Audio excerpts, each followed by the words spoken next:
Well, hello, everybody. I'm Wizzy, and it's a pleasure to be here with you this evening. So, today's video, we are going to be discussing a review of episode 4 of Megan's podcast, Confessions of a Female Founder. Episode 4 is titled Attaining the Unattainable with IT Cosmetics, Jamie Kern Lima.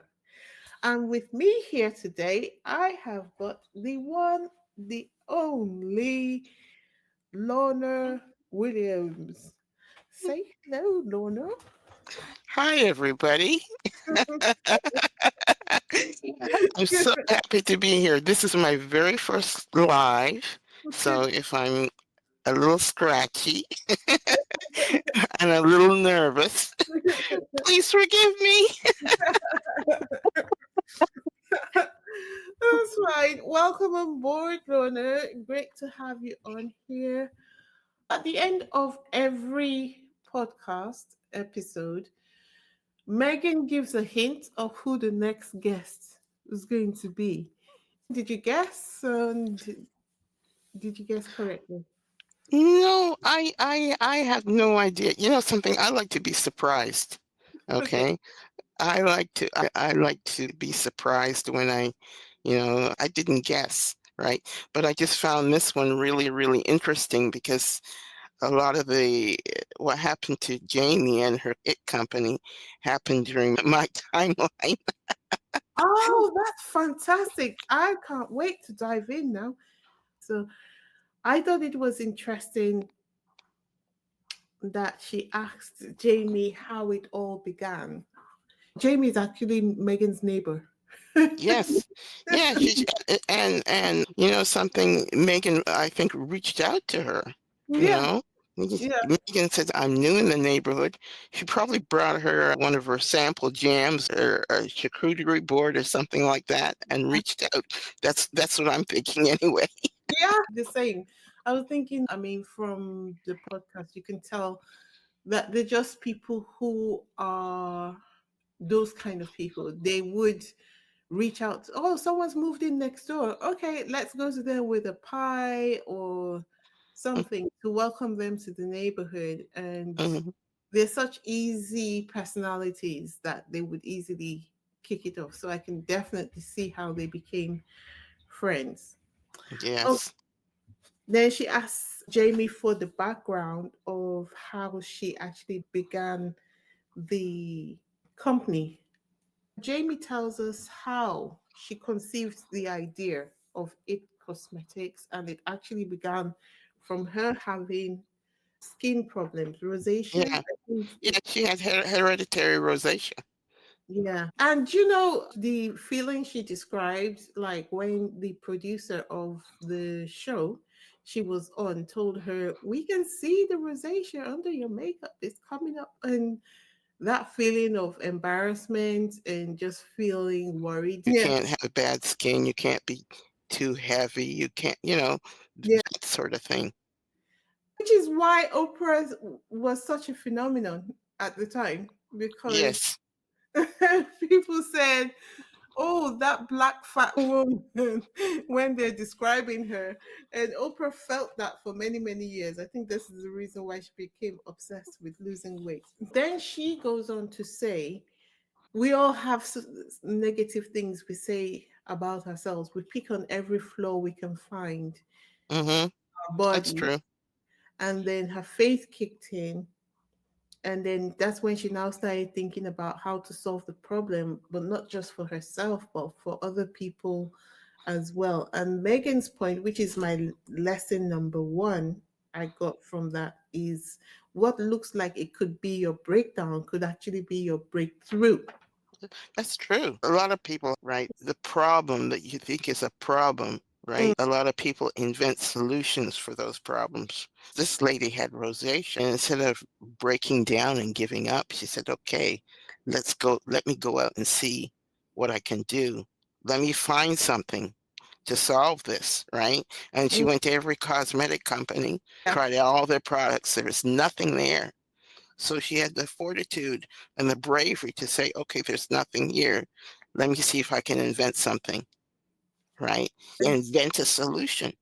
And So, although this is for a business, just even while we're talking about this now, I thought to myself, I wonder if Megan realized that she's kind of speaking about her and Harry's existence. Because if they didn't have a problem with the royal family, they wouldn't have landed in America, where all sorts of good things have happened for them since they got there.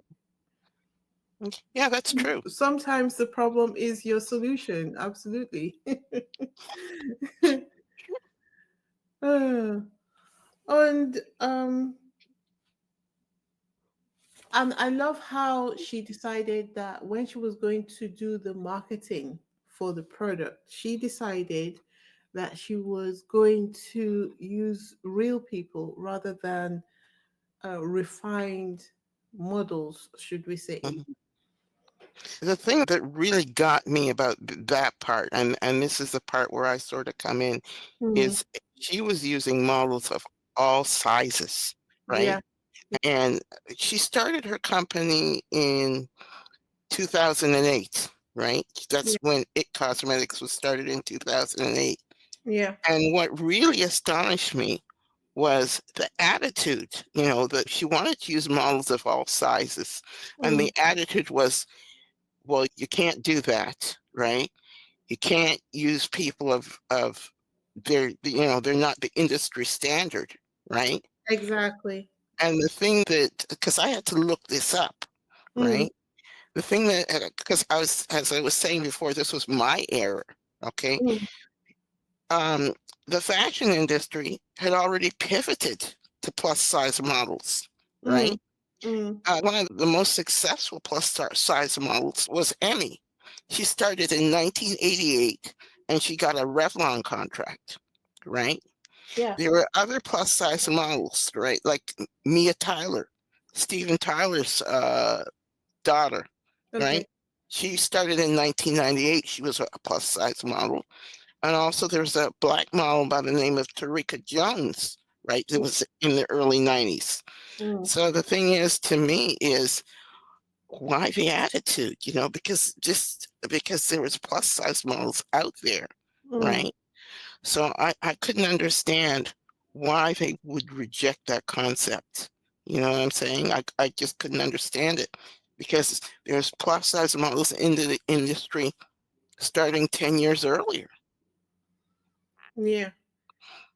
Well, the lesson Megan drew attention to was it Megan or no, was it Jamie who said you can never let anyone's doubts about you turn into doubt in your own head, because once you have had your conviction within yourself Hmm.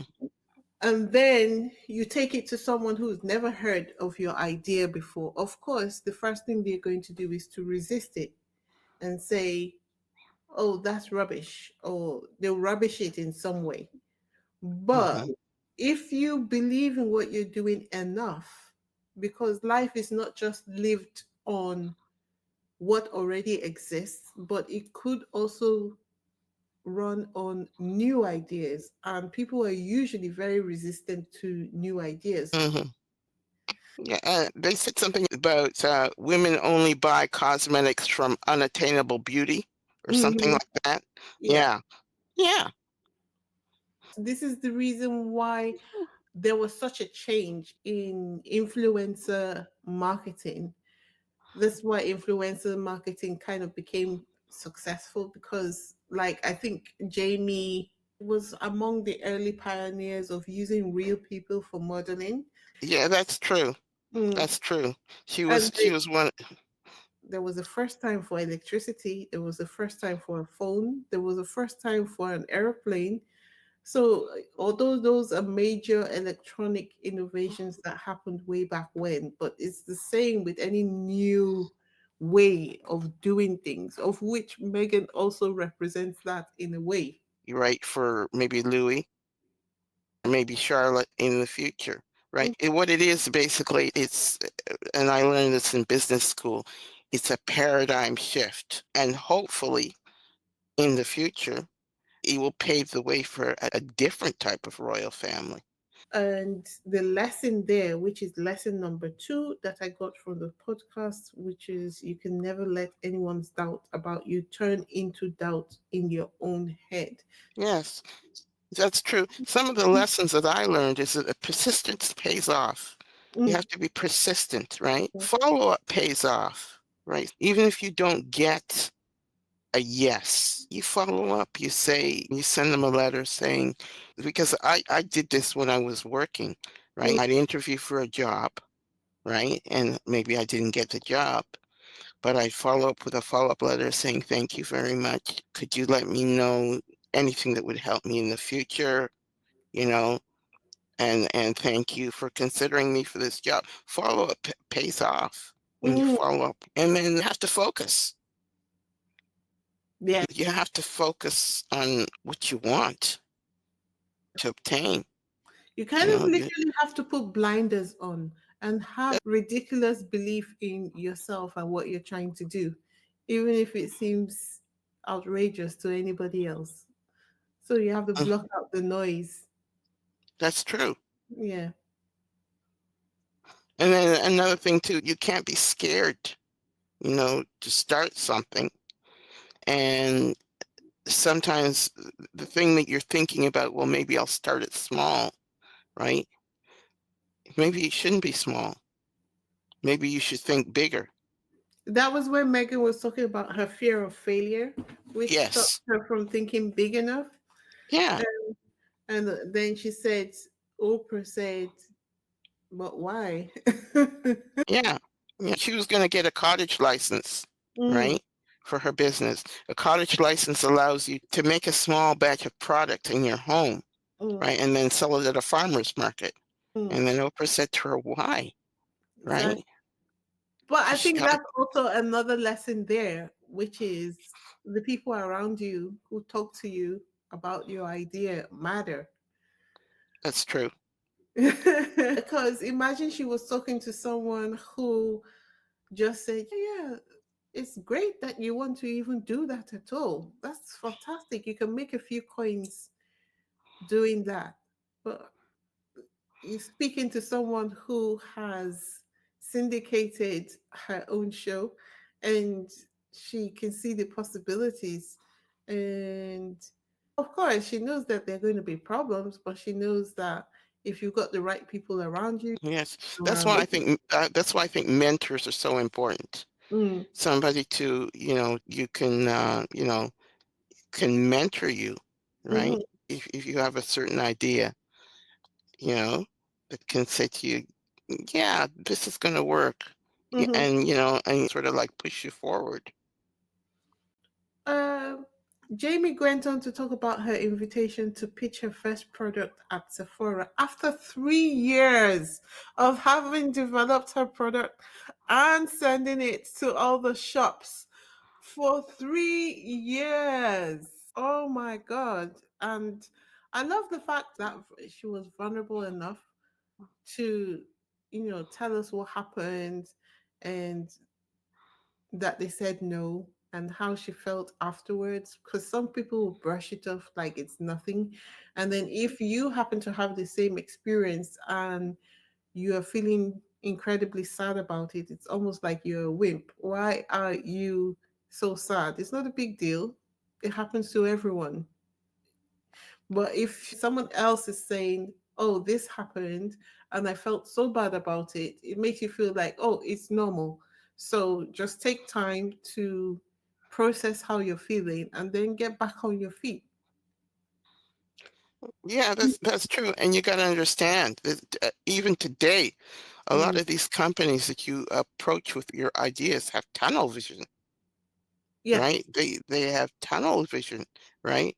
Mm. And and you know, but you just have to push on until you get that opening. Then Jamie went on to talk about her QVC pitch, where she talked to this guy, Alan Burke, and he was the one who told her, we don't think that you're going to be the right fit because the women who buy from us want to buy from. That was, I love the fact she explained how she felt. the entire cycle of her emotional journey in that conversation. She first of all felt like she was out of body. The conversation because I've seen QVC, Yeah. right? And I've seen what QVC is. It's a home shopping network. And the home shopping network is mostly women. And when he said that the people don't look like her that are going to buy, that's not necessarily true because my mother, right? Mm. She'd be on the home shopping network at 11, 12 o'clock at night. My mom was the same. My mom was She'd, the same. she'd say, "Ooh, that gadget looks good." The house was full of junk from QVC, and we're over here in the UK. You Yes. don't understand. Yeah. My mom would be on Oh there, right? my 11, 12 o'clock at night, buying the knives that look good, right? God. Buying the pots and pans, Yeah. right? So I didn't understand that comment at all, right? Mm, You don't look like me. And then let me tell you something. The average size of a woman in Canada and the United States is the average size. She's 5'5" mm, and wears a size 14 plus, mm. right? So I didn't understand that comment at all. Right. Yeah. And maybe the thing is too, when you're thinking about motivation and all the psychological uh, push, I think that would drive someone to buy a product. So what they're saying is that women would only buy from women who are aspirationally unattainable. It's a whole conversation, but I'm glad that in the age that we're in now, at least a lot of those doors have been broken down, and it's no longer uh, innovative to say that you are marketing or your product is being marketed by real women. Pivot to the private investor meeting that Jamie talked about, which she said was amazing. And then they had meeting after meeting, refining the details of the proposed deal that they were going to uh, sign. And then at the very last meeting, um, that then they still said no. But so in this conversation, she has already talked about three big no's from Sephora, from QVC, and then from the private investor. And she said that there were a lot more. You know, this is a personal lesson for me to be persistent, because if I talk to someone and I don't want to do something, I don't want to take it personally, but after the seventh no, I'm just like, they don't want to work with me. Why? You have to get into this where Jamie was. This Yeah, is what I think she and Megan have in common, yeah, because Megan was told no a yeah, lot of times. She was told, we didn't want, you know, women of your color. You know, you have to have, I guess, the skin of an actress, right? Because actresses get rejected a lot, yeah. right? So I think they bonded over that as well too. The fact that they, you know, they had to, get rejected a lot, Mm. right? And come out at the other end. Eventual deal she got with QVC, and how she went to an exhibition to promote her products, and she went up to the QVC table and started talking to one of the buyers there, who said, so it was one layer on top of another layer on top of another layer of lessons that eventually resulted in her getting a yes. When she introduced herself, the buyer told her that, oh, it's cosmetics. Yeah, I've received one of your samples before. So there's so many lessons in there. First of all, she continued trying to promote her product. She was out there with the energy, with the funds to attend the exhibition because those things are not free. She was still producing her samples as much as she was trying to. She was selling the products from a website. So she was putting the push in, the work in. And then when she got there, she wasn't supposed to leave her table for any reason. But she left her table and she went to the QVC table and started talking to the buyer, who then said she had received one of her samples in the past. So if she hadn't sent out her samples before, maybe this meeting wouldn't have happened because the person recognized the name of the product from having received it. And then the risk she took having to put the samples, the products together for the QVC. That was 6,000 samples, and she didn't even have money. I hear those things and it sounds like a fairy tale to me. Yeah, she took a risk. The lessons I learned from that is all it takes is one person to say yes, Mm, right? And then somehow the stars aligned for her, right? And she managed to put the money together, mm. right?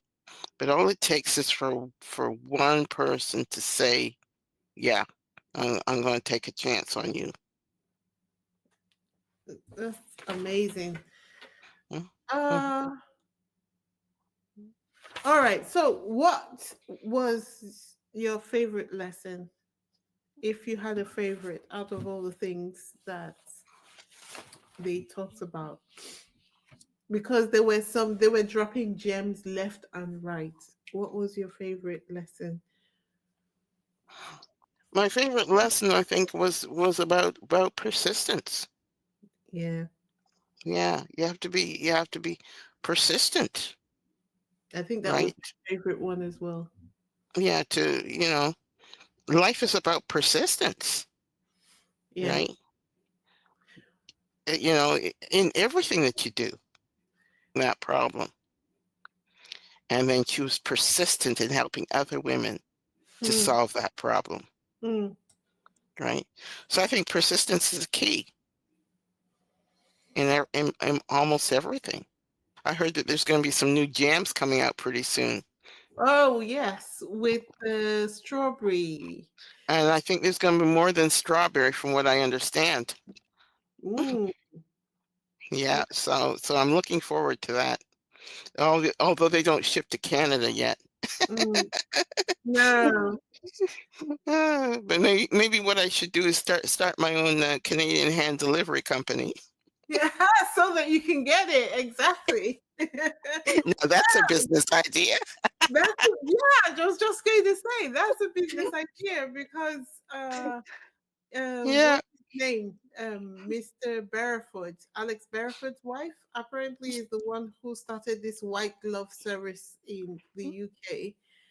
And I have to find out how I can get me a jam. I'm sure they will let us have the details shortly. I haven't looked into that, but I just thought to myself, as you said that, that's a brilliant idea. It's a brilliant idea. Yeah, yeah. Start a Canadian hand delivery company delivered Mm. by Canada Goose.